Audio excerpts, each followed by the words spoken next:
Assalamualaikum warahmatullahi wabarakatuh. Perkenalkan, nama saya Alna Nisa Salwa dari sesi 1. Yang terhormat Dr.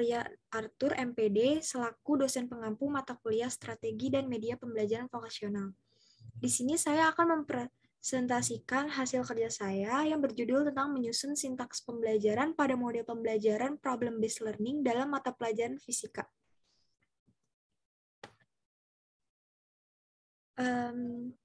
Selanjutnya ada pembahasan.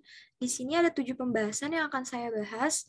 Yang pertama itu ada analisis kompetensi dasar, kedua pengertian listrik, ketiga fakta dari arus listrik, keempat faktor yang mempengaruhi arus bolak-balik, kelima metode pembelajaran, keenam konsep pembelajaran, dan yang ketujuh ada sintaks pembelajaran.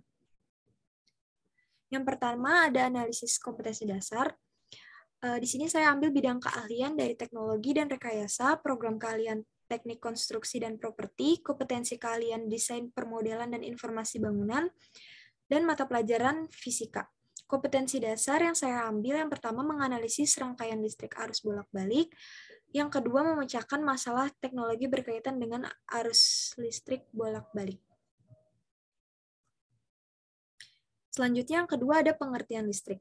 Listrik adalah salah satu materi yang diberikan dalam bidang keahlian, teknologi, dan rekayasa pada program keahlian teknik konstruksi dan properti.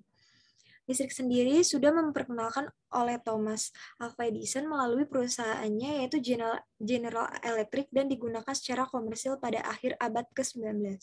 Di mana dalam pembangunan atau properti, listrik juga memiliki beragam fungsi yang penting. Yang ketiga ada fakta dari arus listrik. Pada umumnya implementasi pengukuran tegangan, arus, dan frekuensi listrik banyak dipakai oleh penggunanya. Menggunakan alat ukur standar dengan jenis alat ukur analog maupun digital yang bersifat portable sehingga hasil data pengukuran dapat diketahui secara mudah dan praktis tetapi tidak dapat dimonitor secara real time. Padahal dalam bidang industri nyata, beberapa aplikasi membutuhkan instrumen yang dapat mengukur dan merekam data hasil pengukuran secara real-time. Selanjutnya yang keempat ada faktor yang mempengaruhi arus bolak-balik. Secara umum, beberapa faktor yang mempengaruhi besar kecilnya resistansi listrik pada sebuah kawat penghantar atau bahan adalah jenis atau karakteristik bahan ruas penampang. Seperti halnya air keran rumah yang dapat diatur banyak atau sedikit alirannya. Kuat arus listrik yang mengalir melalui suatu rangkaian dapat juga diatur yaitu menggunakan resistor. Radio dan televisi, resistor berguna untuk menjaga kuat arus dan tegangan pada nilai tertentu, dengan tujuan agar komponen-komponen listrik yang lain dapat berfungsi dengan baik. Yang kelima ada metode pembelajaran. Metode pembelajaran yang saat ini dilakukan masih pada pembelajaran terkait materi dan contoh-contohnya.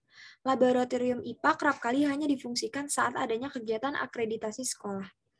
Guru fisika masih memiliki motivasi yang rendah untuk mencoba sendiri dalam merangkai alat. Hal ini memberikan dampak yang kurang baik bagi pembelajaran. Metode pembelajaran dengan metode debu atau demonstrasi, bahas, dan unjuk kerja dinilai mampu mengajak siswa lebih banyak dalam melakukan praktik nyata terutama pada kelistrikan AC maupun DC. Dengan memperkenalkan lebih banyak mengenai inverter, induktor, akumulator, beban, dan grounding yang berguna pada proses konveksi aliran listrik, kemudahan pemahaman yang terjadi saat ini harus mempertimbangkan kemudahan operasi dan perlunya media pendidik yang menarik. Selain mampu menggunakan metode debu, menggunakan implementasi dari berbagai program lain secara gabungan juga dapat dilakukan misalnya menggunakan Microsoft Excel sebagai awal atau sebagai proses demonstrasi sebelum unjuk kerja nyata. Yang keenam ada konsep pembelajaran. Seluruh gabungan proses pembelajaran ini banyak disebut sebagai MATLAB. Konsep di mana menggunakan konsep array atau matrik sebagai standar variabel elemennya tanpa memerlukan pendeklarasian array seperti pada bahasa lainnya.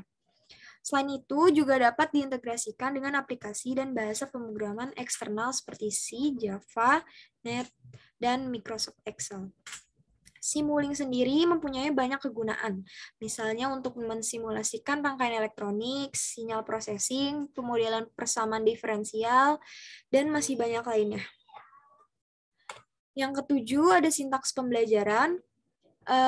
Sintaks pembelajaran yang saya ambil adalah mode pembelajaran problem-based learning. Pada mata pelajaran fisika, model pembelajaran yang cocok diterapkan pada saat pembelajaran yaitu problem-based learning. Model project-based learning adalah model pembelajaran yang melibatkan keaktifan peserta didik dalam memecahkan masalah. Dilakukan secara berkelompok atau mandiri melalui tahapan ilmiah dengan batasan waktu tertentu yang dituangkan dalam sebuah produk. Untuk selanjutnya dipresentasikan kepada orang lain. Di sini ada langkah-langkah pembelajaran problem-based learning. Langkah kerja yang pertama yaitu orientasi peserta didik pada masalah. Aktivitas guru yang akan dilakukan yang pertama itu guru menyampaikan masalah yang akan dipecahkan secara berkelompok. Yang kedua, masalah yang diangkat hendaknya kontekstual. Masalah bisa ditemukan sendiri oleh peserta didik melalui bahan bacaan atau lembar kegiatan. Aktivitas peserta didik yang akan dilakukan yaitu kelompok mengamati dan memahami masalah yang disampaikan guru atau yang diperoleh dari bahan bacaan yang disarankan. Langkah kerja yang kedua yaitu mengorganisasikan peserta didik untuk belajar. Aktivitas guru yang akan dilakukan, guru membantu siswa menentukan kelompok belajar yang berhubungan dengan pekerjaan utilitas pada rangkaian listrik. Aktivitas peserta didik yang akan dilakukan yaitu peserta didik berdiskusi dan membagi tugas untuk mencari data atau bahan-bahan atau alat yang diperlukan untuk menyelesaikan masalah. Langkah kerja yang ketiga yaitu membimbing penyelidikan individu maupun kelompok. Aktivitas guru yang akan dilakukan, guru memantau keterlibatan peserta didik dalam pengumpulan data atau bahan selama proses penyelidikan. Aktivitas peserta didik yang dilakukan, peserta didik melakukan penyelidikan atau mencari data atau referensi sumber untuk bahan diskusi kelompok. Selanjutnya langkah kerja yang keempat, yaitu membimbing penyelidikan individu maupun kelompok. Aktivitas guru yang akan dilakukan, yaitu guru memantau keterlibatan peserta didik dalam pengumpulan data atau bahan selama proses penyelidikan. Aktivitas peserta didik yang akan dilakukan, yaitu peserta didik melakukan penyelidikan atau mencari data referensi sumber untuk bahan diskusi kelompok. Langkah kerja yang kelima ada mengembangkan dan menyajikan hasil karya. Aktivitas guru yang akan dilakukan yaitu guru memantau diskusi dan membimbing pembuatan laporan sehingga karya setiap kelompok siap untuk dipresentasikan. Aktivitas peserta didik yang dilakukan, kelompok melakukan diskusi untuk menghasilkan solusi pemecahan masalah dan hasilnya dipresentasikan atau disajikan dalam bentuk karya. Langkah kerja yang terakhir yaitu ada menganalisis dan mengevaluasi proses pemecahan masalah. Aktivitas guru yang akan dilakukan yaitu guru membimbing presentasi dan mendorong kelompok memberikan penghargaan serta masukan kepada kelompok lain. Guru bersama peserta didik menyimpulkan materi. Aktivitas peserta didik yang akan dilakukan yaitu setiap kelompok melakukan presentasi, kelompok yang lain memberikan apresiasi. Kegiatan dilanjutkan dengan merangkum atau membuat kesimpulan sesuai dengan masukan yang diperoleh dari kelompok lain. Selanjutnya ada kesimpulan. Proses pembelajaran yang konvensional harus mengikuti kemajuan teknologi yang ada di mana dapat membantu memudahkan manusia khususnya untuk mengendalikan hidup dan matinya listrik dengan sistem otomatisasi pada perangkat-perangkat manual. Apalagi koneksi ini mampu menggunakan internet.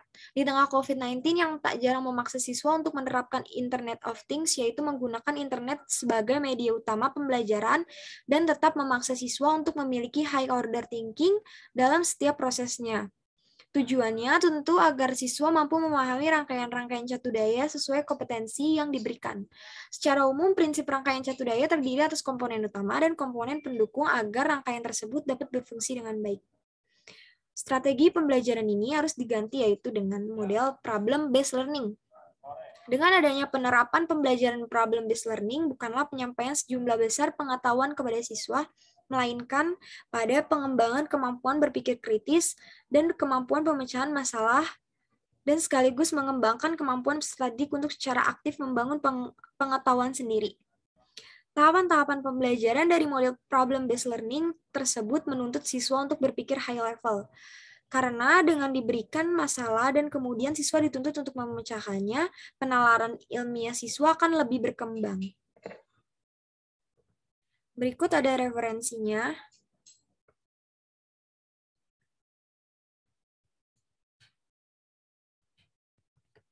Sekian dari presentasi saya, kurang lebihnya mohon maaf. Wassalamualaikum warahmatullahi wabarakatuh.